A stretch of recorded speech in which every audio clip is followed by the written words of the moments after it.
গল্প কবিতা পাঠে সকলকে স্বাগত জানিয়ে শুরু করছি আজকের গল্প প্রতিশোধ। লেখক উপেন্দ্রনাথ গঙ্গোপাধ্যায়। শ্যামাশঙ্কর রায় যখন বর্তমান ছিলেন তখন পুরাতন বিশ্বস্ত ভৃত্য হরিদাসের কর্তৃত্ব সামান্য দাসদাসীগণকে অতিক্রম করিয়া প্রভুর পুত্র কন্যাগণ এমনকি গৃহিণী পর্যন্ত বিস্তার লাভ করিয়াছিল। বিচক্ষণ শ্যামাশঙ্কর পুত্র অপেক্ষা হরিদাসকে অধিক বিশ্বাস করিতেন এবং দক্ষিণ হস্ত অপেক্ষা তাহাকে অধিক প্রয়োজনীয় বিবেচনা করিতেন। কোনো সংকট উপস্থিত হইলে শ্যামাশঙ্কর গোপনে হরিদাসের পরামর্শ গ্রহণ করিতে কুণ্ঠিত হইতেন না। এই প্রভুভক্ত ভৃত্যটির বুদ্ধি ও বিবেচনা শক্তির পরিচয় পাইয়া অবধি বিজ্ঞ শ্যামাশঙ্কর সংসারের অর্ধেক কার্যের ভার তাহার হস্তে অর্পণ করিয়া নিশ্চিন্ত থাকিতেন। আজ 1 মাস হইল শ্যামাশঙ্কর ইহলোক ত্যাগ করিয়া গিয়াছেন। বিপর্যস্ত শোকাকুল সংসারের মধ্যে এখনো সে স্বাভাবিক শৃঙ্খলা ফিরিয়া আসে নাই। ভূমিকম্পের পর কোনো নগরের যেমন অবস্থা দাঁড়ায়, রায় পরিবারের বর্তমান অবস্থাও কতকটা সেই রূপ দাঁড়াইয়াছে। পূর্বের সে অভগ্ন সংযত অবস্থা কোথাও নাই। সব গ্রন্থি সব বন্ধন শিথিল হইয়াছে। কিন্তু সংসারের নিয়ম, ভূমিকম্পের পর আবার নগর গঠিত হয়। ধনীর প্রাসাদ হইতে দরিদ্রের পর্ণকুটির পর্যন্ত কিছুই অসমাপ্ত থাকে না। সেই নিয়মানুযায়ী ক্রমশ রায় পরিবারের রন্ধনশালায় রন্ধনের দিকে দৃষ্টি পড়িয়াছে, গোয়ালে যথারীতি গোসেবা হইতেছে, অর্থলোলুপ দাসদাসীগণের অবিশ্রান্ত চৌর্যবৃত্তিতে বাধা পড়িতে আরম্ভ হইয়াছে।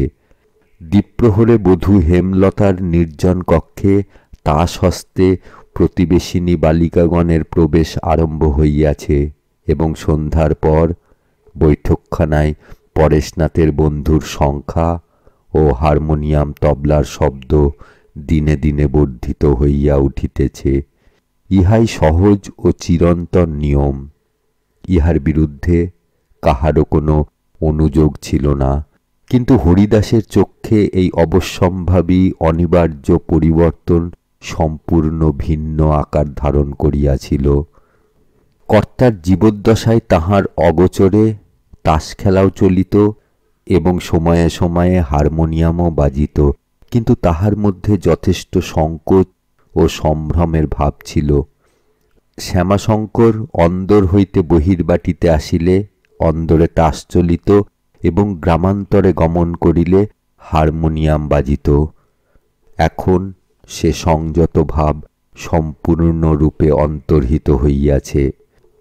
যখন ইচ্ছা অন্দরে তাস চলিতেছে এবং বাহিরে হারমোনিয়াম বাজিতেছে। এতদিন হারমোনিয়াম ও তাস শ্যামাশঙ্করের মৃত্যুর অপেক্ষায় যেন প্রচ্ছন্ন ছিল।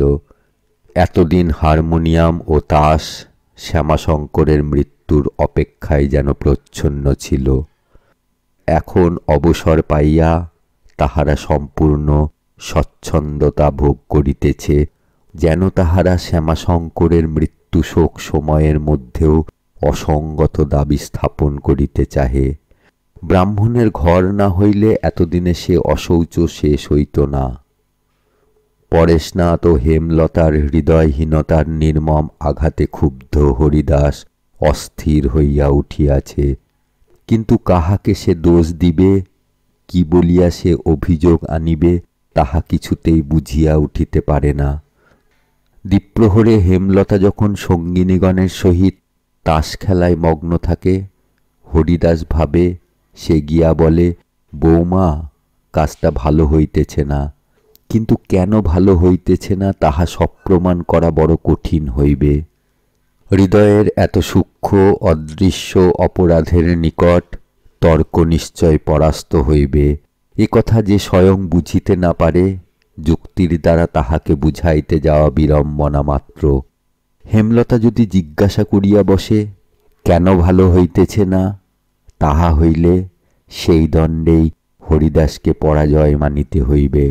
সংসারের একজন ভৃত্যের এরূপ আচরণ দেখিয়া রহস্যরস ভগিনী সঙ্গিনীগণের পক্ষে হয়তো হাস্য সংবরণ করা কঠিন হইয়া উঠিবে।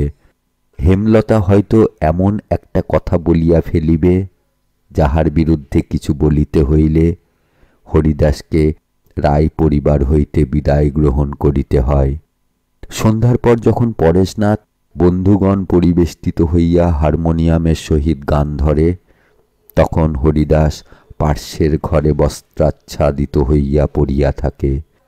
হারমোনিয়ামের 7টা সুর সপ্তরথীর মতো তাহার ক্ষুব্ধ চঞ্চল হৃদয়কে চারিদিক হইতে আক্রমণ করে। তাহার ইচ্ছা হয় পরেশনাথের অসাক্ষাতে গোপনে তাহার শখের হারমোনিয়াম চূর্ণ করিয়া ফেলে এবং তাহার তবলার শটান চর্মের মধ্যে একটা বড় ছিদ্র করিয়া দেয়।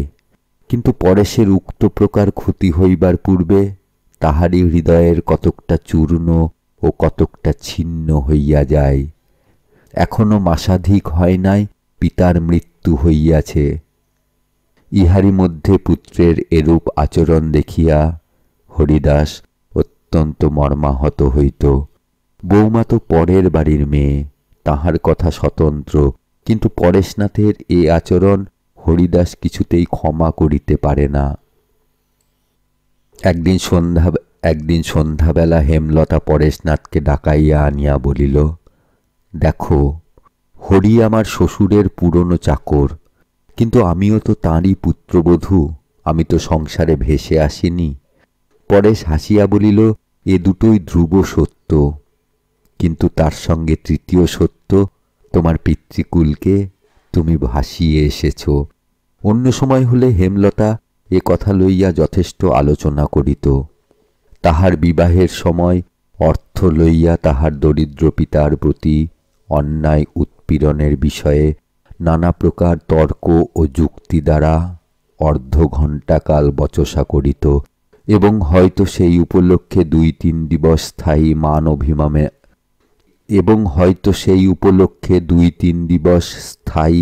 মান অভিমানের একটা বিষম গোলযোগ বাঁধিয়া যাইত। কিন্তু এখন মনের অবস্থা অন্যরূপ। সুবঙ্কিম ভ্রুযুগল ঈষৎ কুঞ্চিত করিয়া হেমলতা বলিল, রঙ্গ রেখে কথাটা শুনবে? ঘাড় নাড়িয়া পরেশ বলিল, রঙ্গ রাখলাম, কথাটাও শুনব, অতএব বলো। কথাটা সহজভাবে প্রকাশ করিতে হেমলতা একটু সংকোচ বোধ করিল।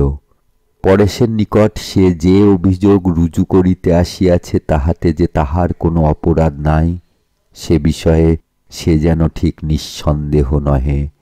প্রভু ও ভৃত্যের বিবাদে যে বেসুরা কর্কশ্বর বাজিয়া উঠিবার উপক্রম করিতেছে, তাহার বাঁশি যেন হরিদাস নির্মাণ করিয়াছে এবং হেমলতা যেন সেই বাঁশিতে ফুঁ দিয়াছে। হেমলতার মনে হইতেছিল বিচারে বোধহয় একতরফা ডিক্রি তাহার ভাগ্যে ঘটিবে না। তাই কথাটা একটু ঘুরাইয়া সে বলিল, তোমার চাকর তোমার স্ত্রীর আদেশ পালন করা কর্তব্য বলে মনে করে না। পরেশ বলিল, বলো কি? যার আদেশ পালন করতে পারলে আমি আপনাকে কৃতার্থ মনে করি, আমার ভৃত্য তাঁর আদেশ পালন করা কর্তব্য বলে মনে করে না? বিচারকের এরূপ শোচনীয় গাম্ভীর্যের অভাব ও লঘুত্ব দেখিয়া বাদিনীর কপোল দুটি লাল হইয়া উঠিল। বিচারকের এরূপ শোচনীয় গাম্ভীর্যের অভাব ও লঘুত্ব দেখিয়া বাদিনীর কপোল দুটি লাল হইয়া উঠিল। আপনার অলোকের গুচ্ছ টানিয়া দিয়া সে বলিল, তুমি যদি আর ঠাট্টা করো তো আমি। পরেশ হাসিয়া বলিল, মাটি, একেবারে অত বড় শপথটা করে ফেললে? আচ্ছা, তবে আসল কথাটা খুলে বলো। আমি আজ বাজারের ফর্দের সঙ্গে একজোড়া তাস কিনতে দিয়েছিলাম। হরি ফর্দ থেকে তাসের জায়গাটি কেটে দিয়ে ফর্দ আমার কাছে পাঠিয়ে দিয়েছে এবং বলে পাঠিয়েছে যে কর্তার আমলে কেউ কখনো তাকে তাস কেনবার আদেশ দেয়নি।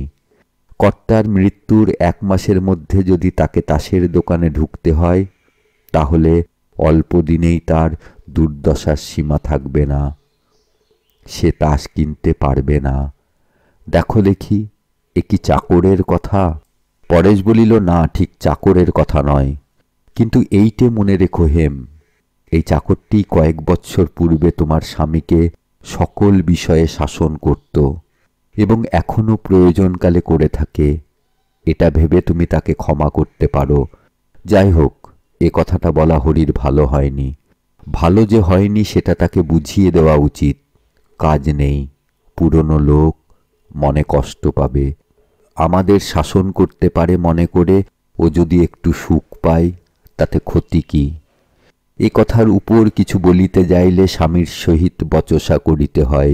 রায়টা হেমলতার মোটেই পছন্দ হইল না। বিচারে হরিদাসেরই সম্পূর্ণ জিত হইল। সে মনে মনে স্থির করিল, আর যদি কখনো হরিদাসের সহিত বিবাদ হয় তো পরেশের নিকট সে বিচারের জন্য আসিবে না, স্বয়ং তাহাকে শাসন করিবে। এই ঘটনার পর হইতে প্রায়ই হরিদাসের সহিত হেমলতার বিবাদ বাধিতে লাগিল। অতি সামান্য কারণ পাইলেই হেমলতা তাহাকে অপমান করে এবং হরিদাসও এই অল্প বয়স্কা পরগৃহাগতা দাম্ভিকা বধূর অসঙ্গত কর্তৃত্ব কোনো প্রকারেই সহ্য করিতে পারে না। হেমলতা যখন তাহার অবগুণ্ঠন একটু সংক্ষিপ্ত করিয়া তাহাকে দুইটা অপমানের বাণী শুনাইতে যায়, তখন হরিদাস এমন একটি কথা বলিয়া প্রস্থান করে যাহা শুনিয়া হেমলতার একবার স্বামীর নিকট যাইতে ইচ্ছা হয় এবং একবার পিত্রালয়ে যাইতে ইচ্ছা হয়। কোনো বিবাদ উপস্থিত হইলে হেমলতা 10টা কথা বলিলে হরিদাস একটা কথা বলে, কিন্তু এমনই একটা গুরুতর কথা বলে যাহার কঠিন আঘাতে হেমলতার 10টা কথা চূর্ণ হইয়া যায়। রাগে ও অপমানে তাহার চক্ষু জলে পূর্ণ হইয়া উঠে। এই প্রকার ছোট ছোট অবিশ্রান্ত পরাজয়ে বধূ হেমলতার অন্তরে যে বহ্নি প্রত্যহ সঞ্চিত হইতেছিল, একদিন সহসা তাহা সহস্র শিখায় জ্বলিয়া উঠিল। হেমলতার বিশ্বস্তা পরিচারিকা গোলাপ হেমলতার আদেশ অনুসারে হরিকে বলিল, হরিদাস, মা বলিলেন তুমি বাজারের জন্য যেমন পয়সা নাও তেমন জিনিস আসে না। দুই একবার ইতস্তত করিয়া ঢোক গিলিয়া আবার বলিল, মা বললেন একটু বাড়াবাড়ি হচ্ছে।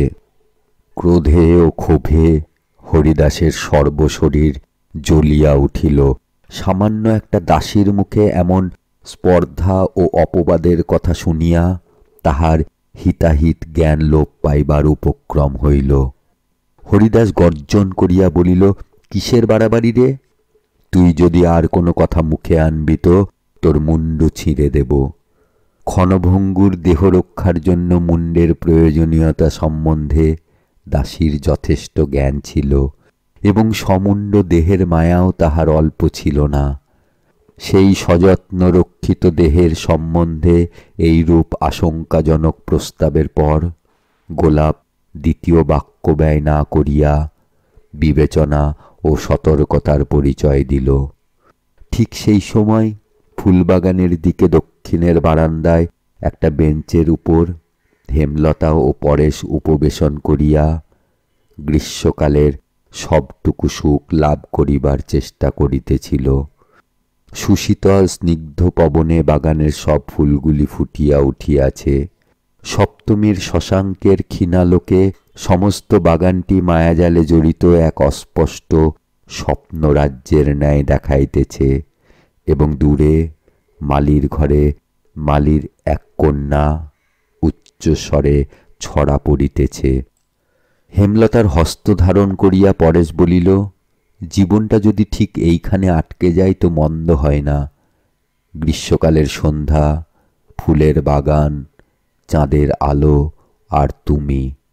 হেমলতা অন্যমনস্ক হইয়া ভাবিতেছিলেন গোলাপের নিকট অপমানিত হইয়া হরিদাস কি করিবে। তাহার মনে একটু ভয়ও হইতেছিল। শ্বশুরের এই অতি পুরাতন বিশ্বস্ত ভৃত্যের প্রতি সে যেমন দিন দিন নির্মম হইয়া উঠিতেছিল, তেমনি তাহাকে একটু ভয়ও করিত। এই স্বতন্ত্র প্রকৃতির নির্ভীক স্পষ্টবাদী ভৃত্যকে অতি যত্নেও হেমলতা সামান্য একটা বেতনভোগীর মতো মনে করিতে পারে না। রূঢ় আচরণের দ্বারা সে সেই ভাবই প্রকাশ করিতে চেষ্টা করে, কিন্তু অন্তরের মধ্যে মনে হয় সে যেন অন্তত তাহার একজন সমকক্ষ প্রতিদ্বন্দ্বী। এইরূপ একটা অসহনীয় প্রতিদ্বন্দ্বিতা হৃদয়ে বহন করিতেছিল বলিয়াই হেমলতা স্থির করিয়াছে যে এবারে এরূপ একটা বাণ নিক্ষেপ করিতে হইবে, যাহার তাড়নায় হরিদাসের বিশাল গর্বস্ফীত বক্ষ বিদীর্ণ হইয়া তাহার ভৃত্যত্বের দীন মূর্তি সকলের সমক্ষে পরিস্ফুট হইয়া উঠিবে এবং হেমলতার প্রভুত্ব এই নিরুপায় লাঞ্ছিত ভৃত্যত্বকে ক্ষমা করিয়া স্বীয় মহত্বের প্রতিষ্ঠা করিবে। নারী হৃদয়ের কোন অজ্ঞেয় প্রবৃত্তির উত্তেজনায় সে স্বীয় প্রভুত্ব প্রতিপন্ন করিবার জন্য এই সংগ্রামে প্রবৃত্ত হইয়াছিল, তাহা সামান্য কৌতূহলের বিষয় নহে। সেই অস্পষ্ট চন্দ্রালোকের দিকে চাহিয়া সেও হয়তো আপনার দুর্বলতার বিষয়ে চিন্তা করিতেছিল। তাই স্বামীর সোহাগ বচনের সবটা তাহার কর্ণে প্রবেশ করে নাই। লজ্জিত হইয়া স্বামীর মুখের দিকে চাহিয়া সে বলিল, আমি কি? তাহার কবরীর মধ্য হইতে একটা ফুল তুলিয়া লইয়া পরেশ বলিল, তুমি আমার স্ত্রী। সেটা কি আজ প্রথম অনুভব করলে? প্রথম না হলেও প্রথম দিনকার মতোই যেন আজ অনুভব করছি বলিয়া পরেশনাথ হেমলতার রক্তিম কপোল আরও একটু রক্তিম করিয়া দিল। কঠোর আদান প্রদানময় কর্কশ গদ্যপূর্ণ সংসারের মধ্যে এতটা কাব্যের সৃষ্টি বোধহয় সীমা অতিক্রম করিতেছিল। তাই ভাগ্যদেবতার অভিশাপ স্বরূপ সমস্ত কবিত্ব নষ্ট করিয়া পশ্চাতে ক্রোধ কম্পিত গুরুগম্ভীর স্বরে ধ্বনিত হইল, বৌমা, গোলাপকে দিয়ে তুমি কি বলে পাঠিয়েছ? আমি চোর? আমি তোমার বাজারের পয়সা চুরি করি? পূর্ব হইতে কতকটা প্রস্তুত থাকিলেও হেমলতা বিপদের আশঙ্কায় অভিভূত হইয়া পড়িল। প্রেমের সুশীতল বারিসেচনে তাহার অন্তর যখন বেশ সিক্ত হইয়া আসিয়াছে, ঠিক সেই সময়ে এক ক্রুদ্ধ উৎপীড়িত অন্তঃকরণ সুযোগ পাইয়া সেই অসংযত হৃদয়কে আক্রমণ করিয়াছে। অল্প সময়ের মধ্যে তাহার সহিত যুঝিবার জন্য প্রস্তুত হওয়া কিছু কঠিন। হেমলতা নির্বাকভাবে বসিয়া রহিল। পরেশের পক্ষে ব্যাপারটা আরও আকস্মিক। সে এ বিষয়ে কিছুমাত্র অবগত ছিল না। হরিদাস বলিল, এত বয়সে মা তোমার মতো বালিকার সঙ্গে ঝগড়া করিতে প্রবৃত্তি হয় না, কিন্তু তুমি যে কথা আজ আমাকে বলেছ, 30 বৎসরের মধ্যে তোমার শ্বশুর একদিনও আমাকে সেরকম কথা বলেননি। হেমলতা এতক্ষণে কতকটা সামলাইয়া লইয়াছিল। অবগুণ্ঠনের মধ্য হইতে তাহার চক্ষু জ্বলিয়া উঠিল। সে বলিল, তুমি আজ আমার চাকর, তোমাকে যা ইচ্ছা বলতে পারি। তুমি চোর, তুমি বেয়াদব। ক্রোধে হরিদাস চারিদিক অন্ধকার দেখিল। বলিল, অন্যায় কথা বলো না বৌমা। তুমি স্ত্রী লোক, পরেশের স্ত্রী। তোমাকে আজ ক্ষমা করব প্রতিজ্ঞা করেছি, কিন্তু বেশি রাগিও না মা। রক্তটা আমার গরম। কি জানি যদি তোমার সম্মান রেখে না চলতে পারি। পরেশ বলিল, দেখো হরি, তোমার অনেক অপরাধ ক্ষমা করেছি, কিন্তু আর তোমাকে ক্ষমা করতে পারি না। তোমার এত বড় স্পর্ধা, তুমি আমার সম্মুখে আমার স্ত্রীকে অপমান করো। যাও, দূর হয়ে যাও।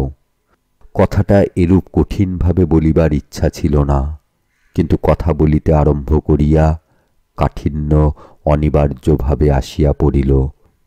স্থিরভাবে হরিদাস বলিল, যাব ভাই, যাব, তবে যাবার আগে বৌমাকে দুটো কথা বলে যেতে চাই। দেখো বৌমা, তোমার মা আমি অনেক চুরি করেছি। আজ 1 মাস আমি তোমার চাকর। এই 1 মাসের মধ্যে যখন যা সুবিধা পেয়েছি চুরি করেছি। মোটামুটি একটা হিসেবে চুরিটার শোধ দেবার জন্য 100 টাকা এনেছি। যদি কিছু কম পড়ে তো ক্ষমা করো। 30 বৎসরের একটা পাকা চোর আজ তোমার হাতে ধরা পড়ে বিদায় নিচ্ছে। আজ থেকে তোমার সংসার নিষ্কণ্টক হলো। বারান্দার আলো ও অন্ধকারের মধ্য দিয়া হরিদাসের দীর্ঘ দেহ সরিয়া গেল। হেমলতা ও পরেশনাথ চিত্রার্পিতের ন্যায় বসিয়া রহিল। কাহারও কথা বলিবার শক্তি ছিল না। তাহাদের পদতল স্থিত টাকার থলির মধ্য হইতে প্রত্যেক মুদ্রা তাহাদিগকে কষাঘাত করিতে লাগিল। সেই রাত্রেই হরিদাস রায় পরিবার ত্যাগ করিয়া আপনার গৃহে চলিয়া গেল। এতকালের পুরাতন ভৃত্যের অভাব বোধ করিয়া পরেশনাথ অত্যন্ত বিমর্ষ হইয়াছিল এবং হেমলতাও বোধ হয় একটু অনুতপ্ত হইয়াছিল। কিছুদিন পরেই তাহারা এই কষ্টটুকু ভুলিয়া গেল এবং সুখে দুঃখে বিজড়িত হইয়া তাহাদের সংসার আবার পূর্বের মতো চলিতে লাগিল। কিন্তু প্রায় 3 বৎসর পরে একদিন সহসা এই সুখ দুঃখের মিশ্রণের মধ্যে দুঃখের অংশটা চূড়ান্ত পরিমাণে বাড়িয়া উঠিল। গ্রামে একটা হত্যা হইয়া গেল এবং তৎক্ষণাৎ চতুর্দিকে রাষ্ট্র হইল যে প্রাতঃস্মরণীয় শ্যামাশঙ্কর রায়ের কুলাঙ্গার পুত্র পরেশনাথের দ্বারা এই প্রণয় ঘটিত দুষ্কর্ম ঘটিয়াছে। তদন্তের জন্য পুলিশ যখন সদল বলে গ্রামে আসিয়া উপস্থিত হইল, তখন পরেশের একদল শত্রু হলফ লইয়া সাক্ষ্য দিল যে তাহারা স্বচক্ষে পরেশকে হত্যা করিতে দেখিয়াছে। পুলিশ সন্তুষ্ট চিত্তে পরেশনাথকে চালান দিলেন।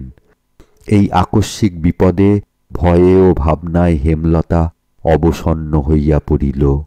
কি উপায়ে তাহার নির্দোষ স্বামী এ বিপত্তি হইতে উদ্ধার লাভ করিতে পারে তাহা কোনো মতেই তাহার বুদ্ধিতে আসে না।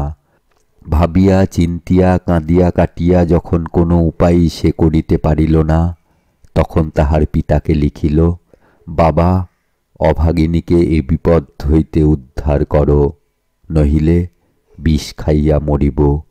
অজস্র অর্থ ব্যয় ও পিতার প্রাণপণ চেষ্টা সত্ত্বেও কোনো ফল হইল না।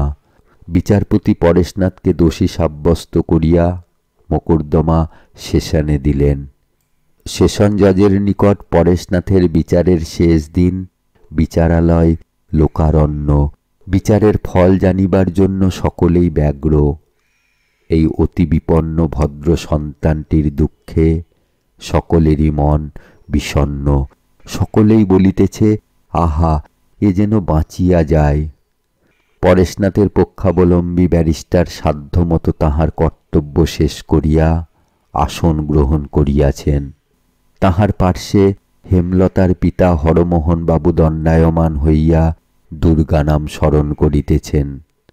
ভ্রু কুঞ্চিত ও মুখমণ্ডল বিকৃত করিয়া বিচারক পরেশকে লক্ষ্য করিয়া বলিলেন, তোমার পক্ষ হইতে তুমি যাহা বলিয়াছ তাহাতে আমি তোমাকে অব্যাহতি দিতে পারি না। প্রতিকূল প্রমাণের বলে তোমার মৃত্যুদণ্ড স্থির হইল। গৃহমধ্যে সহসা বজ্রাঘাত হইলেও সকলে সেরূপ চমকিত হইত না। সকলেই অনুমান করিয়াছিল যে পরেশনাথ একেবারে অব্যাহতি লাভ করিতে সক্ষম হইবে না, কিন্তু এরূপ ভীষণ দণ্ড তাহাকে বহন করিতে হইবে তাহা কেহই মনে করে নাই। হরমোহন মাথায় হাত দিয়া বসিয়া পড়িল এবং পরেশনাথ স্তম্ভিত ও নির্বাক নিশ্চল প্রস্তর মূর্তির ন্যায় দাঁড়াইয়া রহিল। আসন্ন মৃত্যুর আশঙ্কা এক মুহূর্তের মধ্যে সহসা তাহার আকৃতির মধ্যে এমন একটা পরিবর্তন ঘটাইয়া দিল, যাহা দেখিয়া সম্মুখে একটা দর্পণ থাকিলে পরেশনাথের উন্মত্ত হইতে বিলম্ব ঘটিত না। তাহার হৃদয়ে স্পন্দন রহিত হইবার উপক্রম হইল। চক্ষের আলো নিভিয়া আসিল। মনে হইল বিশ্ব সংসারের সমস্ত সুখ, সমস্ত আশা, সমস্ত সম্পদ একটা রজ্জুতে বদ্ধ হইয়া নির্মম কঠিন ফাঁসি কাষ্ঠে ঝুলিতেছে।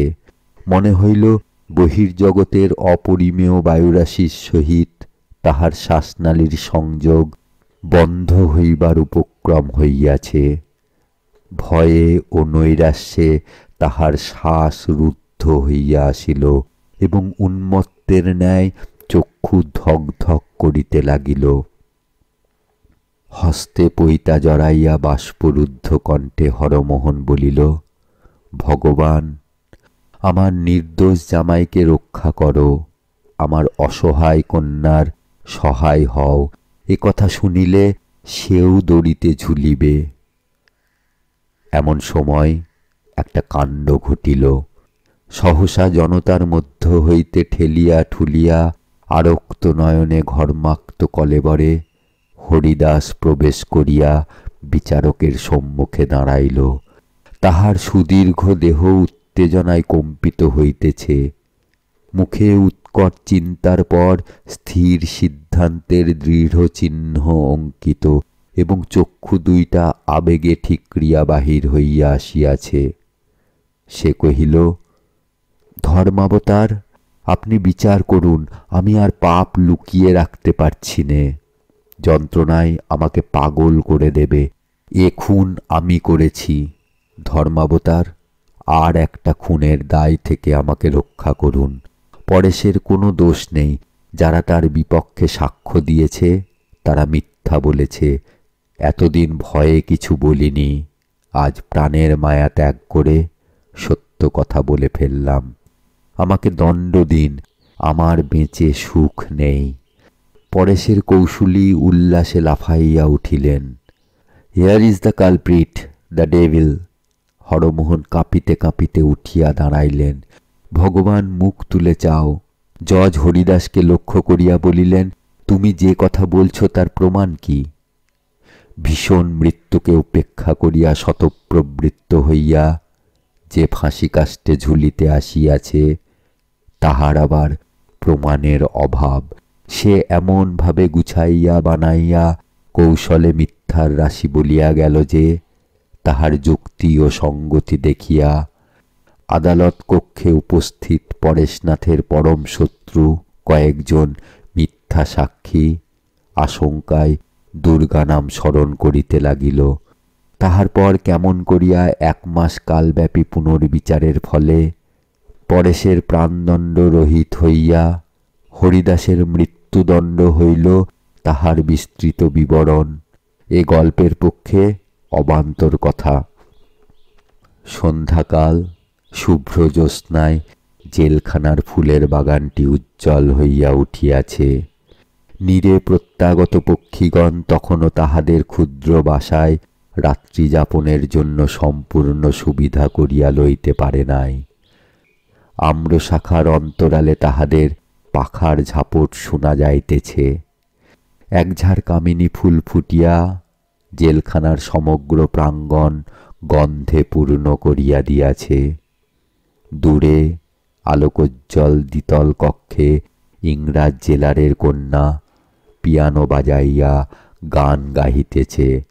বন্দীরা সকলেই কারাকক্ষে আশ্রয় লইয়াছে। কেবল হরিদাসকে একজন প্রহরী ফুলবাগানের এক নির্জন প্রান্তে লইয়া আসিয়াছে। হরিদাস নীরব, অত্যন্ত উদাসীন। অনন্ত আকাশের নীলিমার দিকে চাহিয়া ভাবিতেছিল, মানুষ মরিয়া কোথায় যায়? এই অনাদি অনন্ত বিশ্ব সংসারের কোন প্রান্তে, কোন কোণে তাহার বিশ্রাম লইবার অবসর ঘটে? সে বিশ্রাম কতদিন স্থায়ী? কোথায় কবে তাহার শেষ? আবার কি কোনো জগতে তাহাকে জন্ম লইতে হয়? মানুষ যখন পৃথিবীতে জন্মগ্রহণ করে তখন সে কত মুক্ত, কত সুখী। তারপর যেমন দিন দিন তাহার বয়স বাড়িতে থাকে, এক একটি করিয়া গ্রন্থি আসিয়া কেমন একটি সম্পূর্ণ জাল তাহার চতুর্দিকে বুনিয়া দিয়া যায়। কোনো দিকে তাহা মুক্ত নহে, একটি সম্পূর্ণ সমগ্র জাল। এই জাল বুনিতে বুনিতেই জীবনের শেষ দিন আসিয়া উপস্থিত হয়। তখন জাল ছিন্ন করিবার পালা। সমগ্র জীবনের গ্রথিত জাল এক মুহূর্তে ছিন্ন করিতে হইবে। জীবনের এ অংশটা এত কঠিন, এত ভয়ানক কেন করেছ ভগবান? এই রাত্রি শেষ হইলেই একটা কঠিন রজ্জুর গ্রন্থির দ্বারা তাহার জীবনের সব গ্রন্থি ছিন্ন হইয়া যাইবে। সেই নির্মম জীবনান্তক গ্রন্থির সাহায্যে নৈষ্কল্য হইতে তাহাকে যে নূতন সূত্র অবলম্বন করিতে হইবে, তাহার আকার প্রকার দৈর্ঘ্য গতি তাহার সম্পূর্ণ অজ্ঞাত। আবার কাল প্রভাতে পৃথিবীতে নিত্যকার মতো সূর্য উঠিবে, নিত্যকার মতো জেলখানার বাগানে ফুল ফুটিবে, নিত্যকার মতো বিশ্ববাসীর সমস্ত তুচ্ছ ও মহৎ কার্য চলিতে থাকিবে। কেবল তাহাকে এই সকলের মধ্য দিয়া 40 বৎসরের অভ্যস্ত চিরপরিচিত সূর্যালোকিত আশ্রয়স্থল ত্যাগ করিয়া একটা সংশয়পূর্ণ আশঙ্কাপূর্ণ অন্ধকারের রাজ্যে প্রবেশ করিতে হইবে। এই দুইটি অতি পরিচিত ও অতি অজ্ঞাতের সন্ধিস্থলে কেবল দুইটি তুচ্ছ কাঠ ও একগাছি অকিঞ্চিৎকর রজ্জু। তাহারাই অবলীলাক্রমে এই দুইটা অসামান্য বিপর্যয়ের সুযোগ ঘটাইয়া দিবে। পার্শ্বের প্রাচীর গাত্র সংলগ্ন একটি ক্ষুদ্র দ্বার খুলিয়া গেল। একজন প্রহরীর সহিত পরেশনাথ প্রবেশ করিল। প্রহরী দুইজন কিছু দূরে গিয়া বসিল। পরেশ আসিয়া হরিদাসের পার্শ্বে বসিল। হরিদাস ব্যস্ত হইয়া কহিল, কেন এমন করে তুমি এখানে আসো? কেউ জানতে পারলে আবার যদি কোনো বিপদ হয়? যাও, তুমি বড় ছেলে মানুষ। এই আশঙ্কাজনিত স্নেহের ভর্ৎসনায় পরেশের চক্ষু জলে পরিপূর্ণ হইল। বলিল, হরি, আমার সমস্ত জীবনটা শূন্য করে দিয়ে গেলে। হরিদাস শান্ত কণ্ঠে বলিল, উপায় যে ছিল না ভাই, মানুষে কি সহজে প্রাণের মায়া ছাড়ে? কি করব বলো, সব ভগবানের ইচ্ছা। তুমি আমার জন্য প্রাণ দিলে হরি, আমি তোমার কিছু করতে পারলাম না। এই রকম করে কি উপকার করতে হয় ভাই? প্রত্যুপকার করবার আর অবসর দিলে না। শুনিয়া হরিদাসের গণ্ড বাহিয়া 2 বিন্দু অশ্রু গড়াইয়া পড়িল। মনটা মহাশূন্য নীলিমার রাজ্য হইতে বিচ্যুত হইয়া আবার জালে গ্রন্থি দিতে আরম্ভ করিল। বাল্যকালের কথা মনে পড়িল। তখন জীবনটা কত সুখের আর পৃথিবী কত সুন্দর মনে হইত। বাপ মার মুখ তেমন মনে পড়ে না, কিন্তু যেদিন রায় পরিবারে আশ্রয় গ্রহণ করিল সেদিনকার কথা বেশ মনে পড়ে। কর্তার পিতার ন্যায় স্নেহ, গৃহিণীর মাতার ন্যায় যত্ন। আহা, তাহারা যেন দেবতা ছিলেন। সেদিনকার কথা বেশ মনে পড়ে, যেদিন কর্তা ও গৃহিণীর উদ্যোগে তাহার বিবাহ হইল। কিন্তু কতদিনের জন্যই বা? সে এখন কোথায় আছে কে জানে। তাহার পর একদিন পরেশ জন্মগ্রহণ করিল, একটি ফুটফুটে চাঁদ। তাহাকে কোলে পিঠে করিয়া মানুষ করিল। তার আবার একদিন বিবাহ হইল। গৃহিণীর মৃত্যু, তাহার পর কর্তার মৃত্যু। আহা, সেদিন কি দুঃখের দিন! তাহার পর হেমলতার ব্যবহারের কথা মনে পড়িল। সেদিন কি ভয়ানক, যেদিন সে অপমানে পীড়িত হইয়া পর্বত প্রমাণ অভিমান লইয়া রায় পরিবার ত্যাগ করিয়া চলিয়া গেল। কিন্তু মাথার উপর ভগবান আছেন। সেই অন্যায় অপমানের চূড়ান্ত প্রতিশোধ লইবার সুযোগ উপস্থিত হইল। এ লোভ কি সংবরণ করা যায়? হরিদাস সেই অপমানের আজ প্রাণান্তক প্রতিশোধ লইয়াছে। হেমলতার আজ সম্পূর্ণ পরাজয়। আত্মপ্রসাদে হরিদাস সর্বান্তকরণে হেমলতাকে ক্ষমা করিল। হরি, কি ভাই, একটা কথা বলবো? বলো। সে এসেছে। কে? বৌমা? হ্যাঁ, সে তোমার পায়ে ধরে ক্ষমা চাইতে এসেছে। হরিদাস জিভ কাটিয়া বলিল, ও কথা বলো না, পাপ হবে। কিন্তু তাকে এখানে এনে ভালো করনি। তাকে নিয়ে আসবো, কোনো ভয় নেই। অন্যায় করেছ ভাই, তুমি বড় ছেলে মানুষ, বৌমাকে এখানে এনো না, তুমি যাও। তবে তুমি তাকে ক্ষমা করনি। ভাই, ক্ষমা না করলে কি প্রাণের মায়া ত্যাগ করতাম? তুমি যাও, তাকে আমার প্রণাম জানিও। দূরে কিসের শব্দ হইল। প্রহরী বলিল, চালাও বাবু চালাও, সাহেব আতা হ্যায়। হরিদাস যাইবার জন্য উঠিয়া দাঁড়াইল। পরেশ তাহাকে দৃঢ় আলিঙ্গনে বদ্ধ করিয়া কাঁদিয়া ফেলিল। হরি ভাই, ক্ষমা করো, আর জ্বালা দিস নে ভাই, আমি চললাম। আর একদিনের মতো হরিদাস আলো ও অন্ধকারের মধ্য দিয়া চলিয়া গেল। সেদিন হরিদাস চোর ছিল না, কিন্তু চোরের অপবাদ বহন করিয়াছিল। আজও সে খুনি নয়, কিন্তু আজ সে মিথ্যাবাদী।